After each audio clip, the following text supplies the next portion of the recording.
Guys know I've been uploading some more episodes of our read alouds. We're almost wrapped up with the front desk, and then I think maybe Miss Laws is going to pass on some good books on some Greek mythology and stuff that we can read for our next few episodes. So just keep an eye out for those.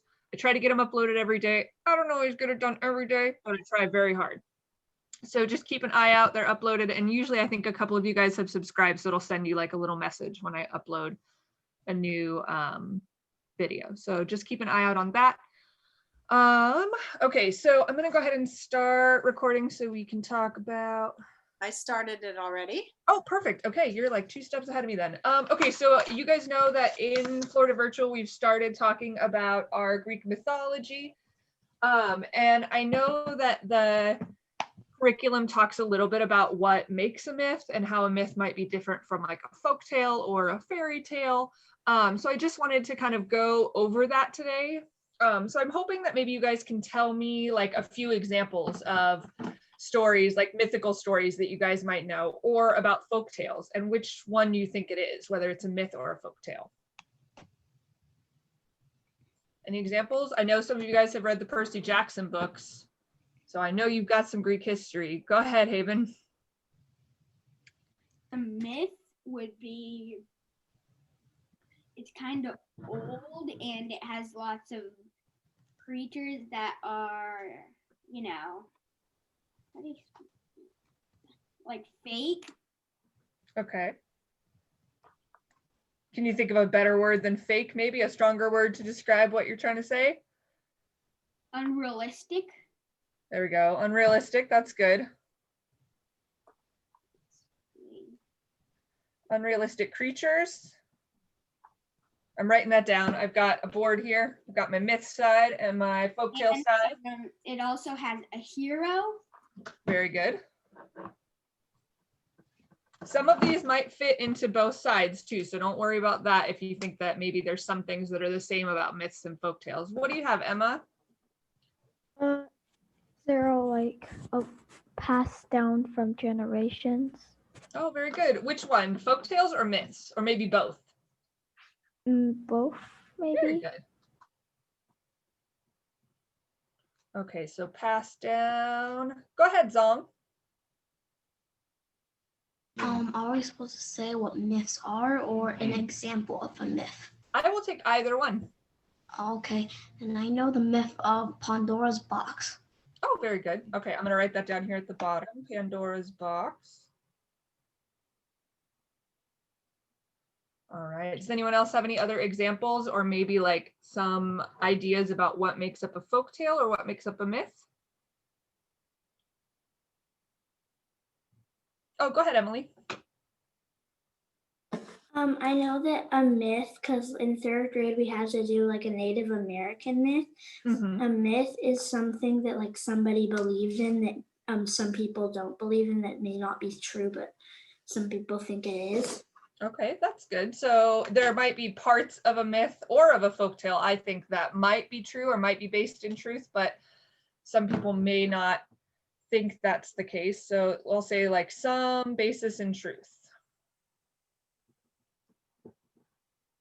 And I think that works for both sides, so.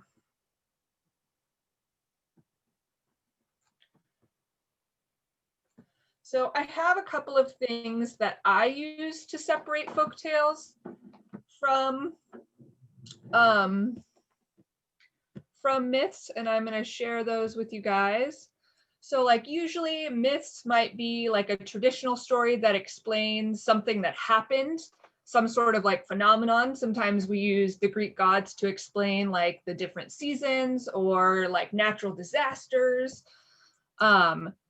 Myths might have characters like deities, demigods, or like Haven said, supernatural creatures in them. Usually myths try to teach us a lesson with like religious or spiritual significance.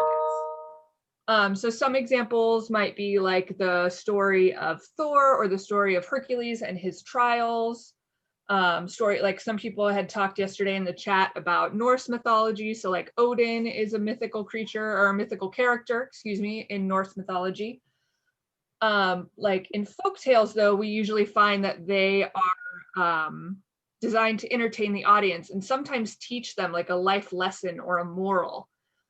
Usually those folktales are like passed on by common people, and they're usually passed on orally. So like telling a story around a campfire, or telling a story to children when they're young.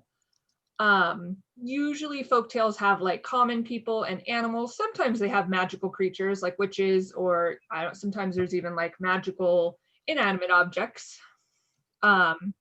Usually folktales are designed to entertain, but also, like I said, teach a life lesson. So some examples of folktales are like Hansel and Gretel, The Three Little Pigs, Cinderella, the story of the Big Bad Wolf. Who is that? Little Red Riding Hood and the Big Bad Wolf.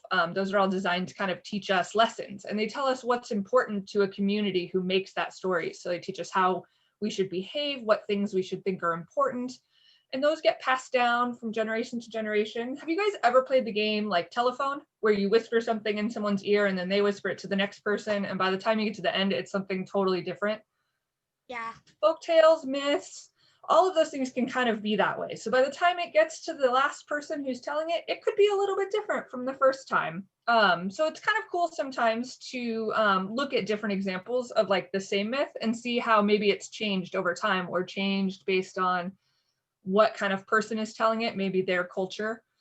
So I was going to share a myth that I found of Perseus and Medusa. And then I've got like a fun project that I'm uploading onto the Canvas page if you guys want to look for that. So I'm finishing that up today and I'll get it uploaded. So the myth of Perseus and Medusa, it's a couple pages. So I want you guys to keep an eye out. Maybe have a pen or a pencil with you to jot some stuff down. I want you guys to keep an eye out for things that might take place in this story that tell you that it's a myth. So maybe keep an eye out for some magical creatures, some like larger than life stories, maybe some examples of some gods and goddesses. The other thing I want you guys to think about while we're looking at this story is maybe like what kind of character we think Perseus is and what kind of character we think Medusa is. So like I said, we're recording this so you guys can watch this read aloud later, and then I'll also be uploading the story so you guys can read it yourself. And then there's a fun project you guys can work on later that I'll talk about when the story is done. Okay. So the myth of Perseus and Medusa. King Acrisius shook his head in disbelief. That can't be, he assured the oracle. I have no grandson. Nevertheless, the oracle said, I foresee that your grandson will kill you. And with that, the oracle bowed and ended her prophecy. King Acrisius left the temple and ran to his palace. Guards, the king yelled, take my daughter Danae up to the tower at once and lock her in. No one is to enter except a servant girl to bring her food. The guards dragged the bewildered woman up to the large bronze room at the top of the palace. There was only one small window through which Danae could see a sliver of the sky. Father, Danae cried to the empty room, what have I done? Zeus, the king of the gods, heard the lament of the beautiful Danae and immediately fell in love with her. He entered her room as a shower of golden light. Do not cry, my love, Zeus said, and he bathed the room in warmth. He visited her each night and brought gifts to ease her sorrow. 9 months later, a baby boy was born. Danae named him Perseus, which means to destroy. Impossible, King Acrisius roared upon hearing the news that he had a grandson, and he put mother and child in a wooden chest and cast them out to the sea. But the chest didn't sink. Instead, it floated to the shores of a distant kingdom where a fisherman found them and gave them shelter. In the years that followed, Perseus grew to be a strong and handsome man. He was very protective of his mother, who only became more beautiful as time passed. Polydectes, the cruel and evil king of the land, decided that he wanted to marry Danae, but he knew that Perseus would never allow it. So the king hatched a deadly plan. Citizens, he announced, I'm throwing a feast to celebrate my upcoming wedding. All are commended to attend. All right, let's take a little break there right now. Have you guys seen any examples of things that might make you think this is a myth? Zeus. Very good. Alma, go ahead.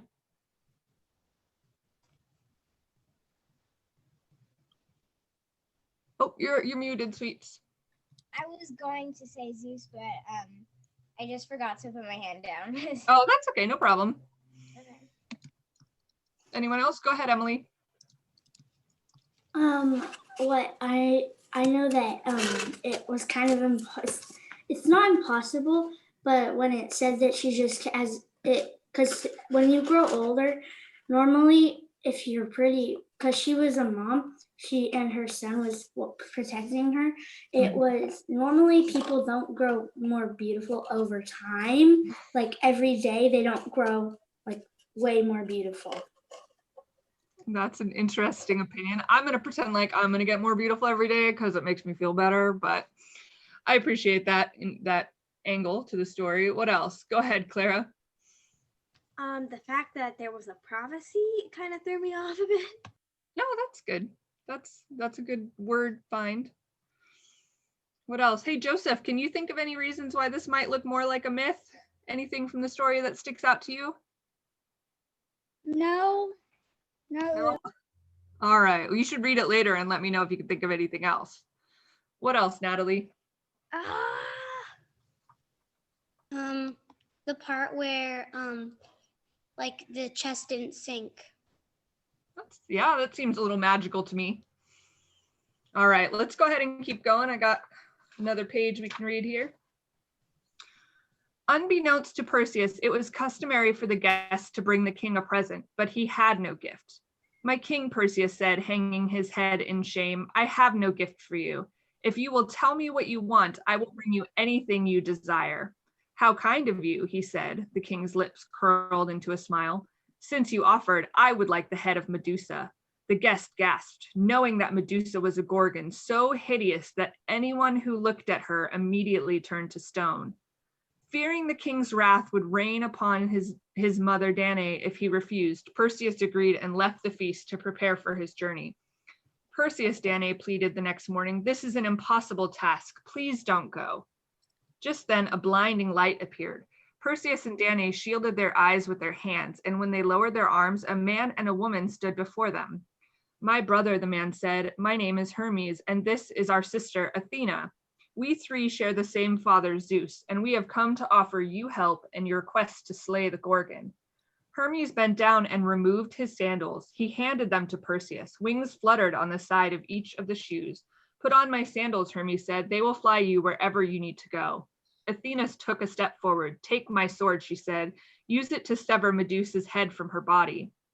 She then handed Perseus a shiny silver shield. Sunlight reflected off of its surface. Remember, she said, you cannot look directly at Medusa or you'll turn to stone. But you can look at her reflection without fear. Use the shield as a mirror, only gazing at her image in the polished surface. There are 2 more items that you'll need, she continued, but you must get them from the nymphs. Only the Gurae know where the nymphs live, said Hermes. Visit the 3 old hags and convince them to tell you where you must go. Before Perseus could thank them, the gods vanished in a burst of light. Perseus bid his mother farewell and flew to the dark and tangled woods where the Gurae lived. Deep within the forest, he came upon a clearing. Beside the glowing embers of a fire, 3 witches, as gnarled as the trees around them, fought and bickered. All right, so there are 2 more pages to this story. I'm going to invite you guys to check them out online to see how it finished. So I'm uploading them into Canvas. They'll be right underneath Mrs. Law's assignment, the optional assignment essay about Athena. But can you guys think of any examples of what kind of character you think Perseus might be? There was a couple words the author used to describe him. Or can you think of any more examples about how this is a myth? Any creatures that might have been introduced or some larger than life stuff that might have made us think that this was a myth? Whoop. Go ahead, Zong. The sandals can it's symmetric. fly, and that there is a creature that can kill you by looking at it in the eye, but there's not really a creature that can look you in the eye and you can die to it. So Yeah, I don't think we found anything like that we know about, so that is an excellent observation. The eye is not All necessary. right, anyone else? Go ahead, Ryan. So like you can't, like, it's impossible to look into someone in the eye and then you turn to stone. Mm-hmm. Go ahead, Subi. It's a myth because Athena and Hermes are gods and goddesses, and they don't usually come on to the earth. Mm-hmm. Very good. Those are some excellent examples. Go ahead, Clara. Well, the book, I think that the character is kind.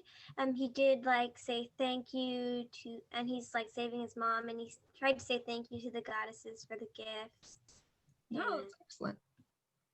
Those are some good adjectives. I do remember, and you hear this a lot in Greek mythology, but someone described him as very, I think it was just, they called him beautiful, something like that. Unfortunately, I did not underline it, but I know there were some descriptions about him being attractive, which I think is a theme you guys will see again and again in Greek mythology.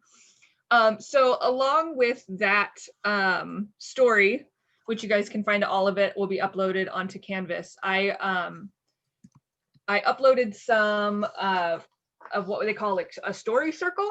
So it's some pages that you guys can put together if you want, and there'll be a video to show you how to like glue all the pieces together and stuff. But like this is a page that has Perseus. You can color a little picture of Perseus in and write some of those adjectives like Clara used, kind, some describing words that you might use to describe who you think Perseus is, and you'll have more options when you finish the story. There's one for Medusa as well, and then I chose to put a story arc option. So when we were writing our personal narrative, we talked about kind of creating that story mountain and those important moments that happen. So what was the first part of the story, what was an important thing that happened, and then you guys can just work your way through the story and describe it. So like what I did was I cut all of these out. So you can print them out, fill them out, and cut them out, and then you'll glue them together, and they make this cool little sort of 3D model that you guys can like hang in your room if you want. So there'll be a video that will walk you guys through how to do that, uploaded onto Canvas as well. And then if you guys want to like take a picture of it and upload it to that assignment in the in Canvas, totally optional, but I would love to see what you guys do, or if you want to talk about the story at all, you can always shoot me an email message. So let's see. So that's about all I have, Mrs. Laws, for that particular lesson. But we'll continue to talk about myths and folk tales and compare them to fairy tales and other things as you guys move throughout the this module. So just keep an eye or keep in your head some of those things that we talked about, what makes a myth, what makes a folk tale, and maybe how they're different, maybe how they're the same. Thank you very much. Is there anything? We wanted to do breakout rooms today. And okay. So we've done those by topic, or we've done them just kind of open, and we've done them by challenges. So I don't know which way you want to do the breakout rooms today, Ms. Watson. Oh, I don't know. I would love some, maybe by topic. That one always seems to be kind of popular. So if anyone wants to send me some topic ideas in the chat, we can come up with like 4 or 5. Oh, there we go. Let the kids do the topics. That's a good idea. Cool. Oh, video games, always a popular one. I think everybody's here because Lily and Gerard just came in, which is great. I wanted Deckard to stay after, and if Gerard and Lily want to stay after a little bit to talk about what you missed, we can do that. And yeah, we could have the kids put in the chat what group they want to be in. I don't actually, oh, I see, because they can't do the chat to each other right now. Yeah. Okay, so far I've got one for video games and I've got one for Harry Potter. Ooh, arts and crafts, always a good option. What's one? Arts and crafts.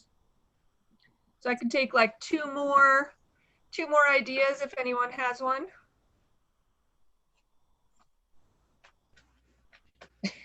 Haven and me, I don't know if that's a topic song, but I appreciate that. We could just have friendship groups, like if they wanted to be in a particular friendship group, we could do that. Can I be with Zong? We'll see. Can I be with Deckard? We could have a boys and a girls. This is Natalie. Um, Miss Adrian. guys, stop. We can't do it this way. We can't just be shouting out what we want. So put it in the chat if you have one that you request. So here's what we'll do. We'll just leave it private. And people can start putting in the chat. So I see Nat, I see Emily, Emily, Adrian. So put in the chat if you have a preference. If you want to remind the kids what the topics are. Yep. Okay. So far our topic choices are video games, Harry Potter, arts and crafts, sports, and books. If you want to be with a specific person in a breakout room, make sure you send that message to Ms. Laws because she is the one that has the power to make the breakout rooms. Okay, starting to put together the breakout rooms. So Ms. Watson, if you want to read to me, like right now I'm doing the Harry Potter breakout room. If anybody wants to raise your hand to be in that room, go for it. Do you see any hands raised? You've got Emily, you've got Natalie, you've got Clara. Okay, I need you to read them because I can't see the screen right now because I'm. Oh, that's fine. Okay, so if I've called out your name, put your hand down. Emily, Nat, Clara, anybody else want to talk about Harry Potter? And which? Oh, Emma, sorry, Emma's in there as well. Emily, Clara, Nat, okay. Let's go to the next room. This one we'll do the video game group. Okay, so once I call out your name, put your hand down. That one's Jaden, Okay. Joseph, Gerard, Elijah, Zong, Tyler, Raed. Okay. Wow, it's just all the boys at this point. I'm gonna put those guys in one and then I'll put the rest in another. Let's just go on to the next room. The next room we're gonna do is the like girls friendship group room. Who would like to be in that one? Looks like Abby. Okay. I think that's all. Oh, and Alma. Alma. I think that's it. No one else? I'm surprised Emma's not in the Harry Potter room. I thought you were a big Harry Potter fan, Emma. Oh, I think Emma did. I think she wanted to be in that room. Okay. No, I want to be in the art room. That's what you said. Oh, the art room. Okay, I haven't even said that room yet, so I will do that one next. Let's see. Lily, what room did you want? And Nora, do you guys want to be in that friendship room? Or the arts and crafts? Lily and Nora, can you guys speak up? Subi, how about you? Arts and crafts. Okay, how about Tomomi? I'm gonna go to the next room and do the arts and crafts room then. Okay, just a minute. Arts and crafts. Subi, who else said that? Emma, arts and crafts. Lily, Nora. I'll do arts and crafts. Who is that? Adrian. Arts and crafts too. I think Adrian, I already put you in another group, but I'll put Nora in here. Let's see. Okay, the last one we have is the boys friendship group room 5. So boys who are left over, I have Alex. I want to be in the video games group. You guys are video games? about video games. I think it's just an overflow at this point. Okay, well, let's just see what we've got left. I also want to be in the David video and games Zong and Griffin and Gagan. I'm putting you guys all in there just because I've run out of time. Riot and Alex, there we go. And then I'm gonna open the rooms and then I'll ask you guys what room you want and assign the rest of you. How's that? Because there'll be a few of you left over who didn't get assigned. So Deckard, what did you want to be in? Video game or the boys friendship group, arts and crafts, Harry Potter? Video games. Video games. I think that's room 2. Is that right? Yeah, okay. And then who else is left? Tomomi, which room did you want, honey? The girls friendship, the arts and crafts, or the Harry Potter? Well, you sent me to the wrong one. I can't hear you, sweetie. Say it again. Stop, Ryan, stop talking. It's not your turn. Tomomi, go ahead. Tomomi, which room? Art and Art. Okay, I think that's room, I can't remember. Looks like it's room 4. Yeah, it is room 4. Okay, room 4, great. And Alex, you're here, I don't know why. Lily, what room did you want? Well, I was invited. Just a minute. Lily, what room did you want? No, Lily. Sorry. I want to be in the girls' friendship group. Okay, I think that's room 4. Oh, room 3. Okay. Subi, what room did you want? Arts and crafts. Okay. That's also, let's see, that was Emma, so that's room 4. I need to write down what the topics are with the room numbers. All right, now people who are left, what did you need? Rad, you've been waiting the longest. What do you need? Video games. All right, room 2, I think. I gotta move you. What room were you in? I was in like the last group. I was in the boys' friendship group, and I said video games. Because the video game room is too full, so I sort of just assigned you guys to the boys' friendship group. Alex, what did you want? Video games. There's already 5 kids in there yakking away. I'll move you, but it's Boys' gonna be friendship group. loud. I'm sure they're talking about video games in there. So Well, I'll move him. It's okay. Let him chat. And who's left? Deckard. What did you need, Deckard? Wait, remember you said I needed to write with you? Oh yeah, your story. Let's get started on that. That's cool. How about you? So you and I, or I could have Miss Watson try this. So Miss Watson, what I do with the kids, I'll sort of model it for you. But when I need kids to learn how to elaborate and say more about their story, then I dictate for them. So I sit and write it down and I have them talk, and then I type it up on a Google Doc and send it to them. okay. If you'd like to write down Deckard's story, I'll send you guys to a breakout room and you can do it. And I'll just start it right now if you want to get a piece of paper. Yeah, that's fine. I'll model how I would ask him questions. So Deckard, tell me what your story was about. What was the It was about like my Star Wars toys. Your Stars toys? And what do you mean? What was it about? The time that you first got them? It was, yeah, kind of. Because I need one time. Remember we talked about a small moment? So if you can think of your Stars toys, what was one time that you really remember with those toys? When I used to play with the Millennium Falcon, like going like this, holding it up in the air and going. Do you remember one time that you did that? That looks great. What was one time that you did that? It was in the living room where we had this big tree, and I just grabbed like my other Star Wars toys and put them down, and I go like. Grrr. So Deckard, tell me something. Of all the times that you've played with those Star Wars toys, why do you think you remember that one time the most? And the reason I'm asking you this is that stories are usually about more than we think they're about. Like we have a million experiences in our lives, but we remember certain ones because they mattered to us. So for example, your story with the toy might be about you getting something really special, nicer than you thought you were going to get. It might be about you getting it from somebody who mattered. It might be about breaking something and feeling lost at having broken it. Why do you think you're remembering that particular time? Because it was really fun because I put like toys everywhere and I had a lot of toys and I always wanted that Millennium Falcon. So it was really fun, but you've probably had a lot of fun times, right? I don't mean to be bothering you about this. This is the hardest part of the story, is really thinking, what is the message I want to send? So why do you think that fun time was different from other fun times? I don't really know. Did anything happen? Like you said, you'd always wanted that particular toy.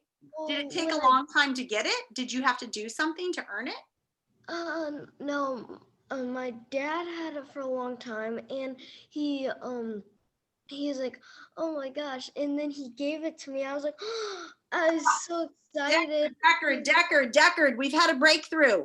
Do you feel the difference in the story now? Because now it's not just a story about, hey, I was playing with some toys, so what? Now this story has suddenly jumped up to a new level where it has to do with something your dad had, something he cared about, and something he trusted you with and gave to you. This is now a story not about a toy. This is a story about your relationship with your dad. Wow. Did you know that? Isn't that exciting? So I want you to think back to that, to getting that toy. And maybe not that time when you were playing with it, but right before that, when you first got it from your dad. Can you remember that? Like, were you surprised he gave it to you? Yeah, I was really surprised. Like, I was just whenever I'm excited as a kid, I go like, I love that. So I love that. And we're going to have to make sure you include that motion. He just did a motion, Ms. Watson.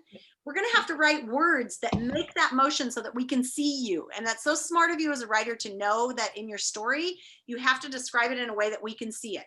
So let's think to the most important moment. You said you were so surprised. Where were you when he gave it to you?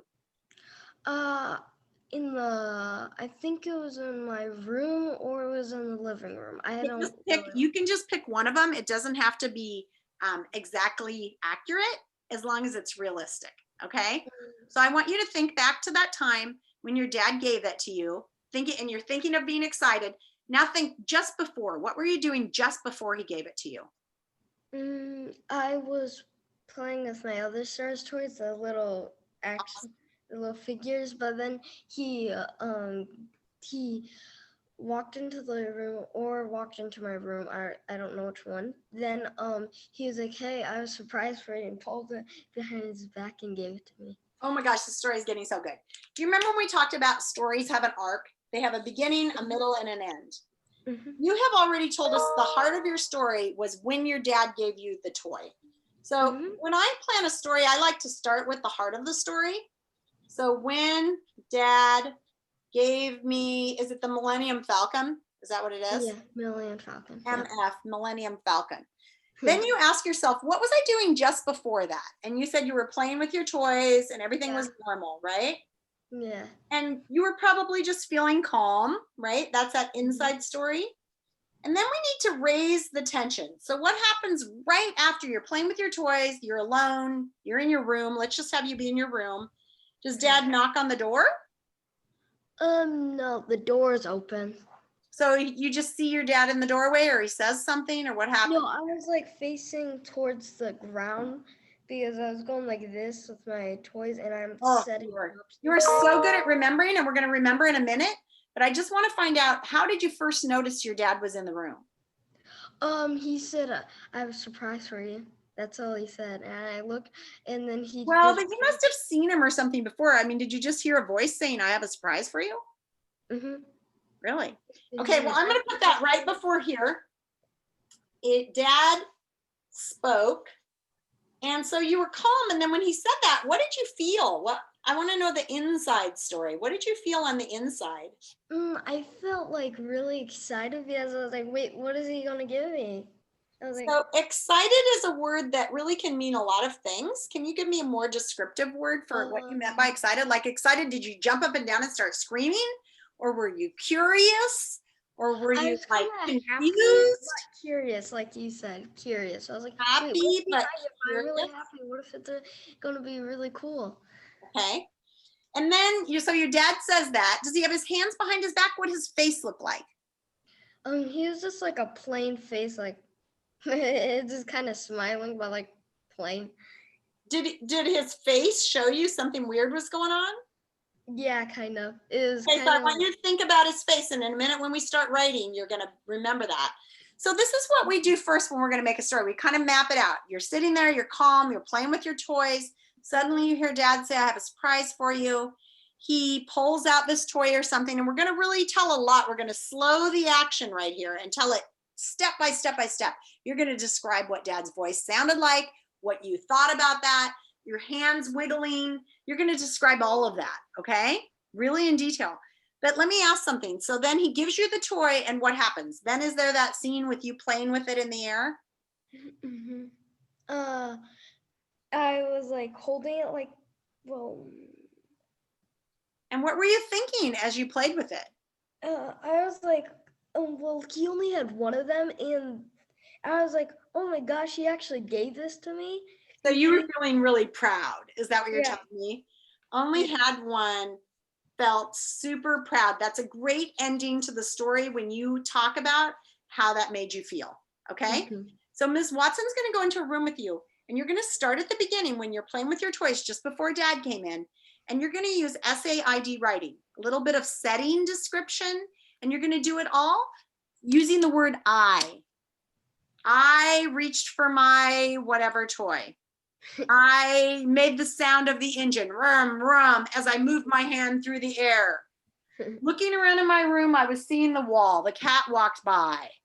Suddenly, I heard footsteps in the hall. You know, you're going to tell the story step by step, okay? And Ms. Watson's going to write it down, and then she's going to email it to you, Deckard, and let you finish it and fix it up and type it. Well, she'll have it typed, but maybe you can put in the paragraphs. Okay, Ms. Deckard, I'm sending you to a breakout room. I already have that on here, so I could just join. No. I'm going to send you both to room 4 because it's empty. Okay. So don't go yet. Okay. Let me send you to room 4. I want to go to a video game room. No, you're going to go to room 4 and write your story with Miss Watson. Okay. Hi, Tomomi. How are you? Good. How was your weekend? Oh, I already asked you about your weekend. We did that yesterday.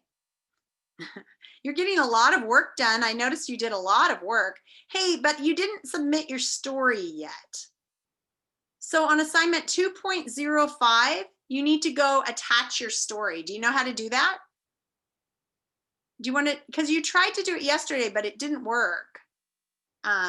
So let's try, well, what the problem was when we had the screen shared, I don't think it worked.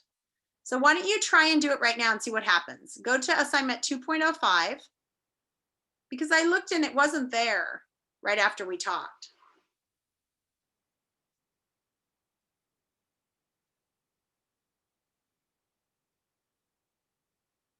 You can just go to the mods or the assignments 2.05. And then it should say submit.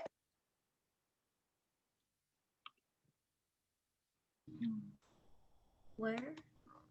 2.05. You can go in the mods, language arts modules. Hi, Alma. Where would you like to go, my friend? Did you get kicked out? There's room 1 has Clara, Emily, and Nat in it. Room 2 is a whole bunch of boys talking about video games. Room 3 is Abby, Adrian, and Lily talking about arts and crafts. And room 5 is 3 boys. You're muted. You're muted, honey. I can't hear you. Arts and crafts one with Adrian. Okay. Okay, room 3. Okay, I'll move you. Awesome. Did you find it, Tomomi? Let's see.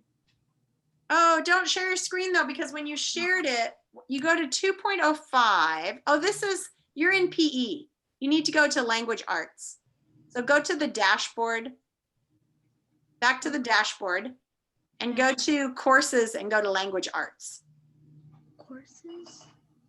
Yeah, it's on the left. There's a little half circle dashboard, and then it says courses. Here? And then click on language arts. The one with the books. Did you do that? Yeah. Then go to modules. Modules. Oh, here. Then go to 2.05 and the one with the writing.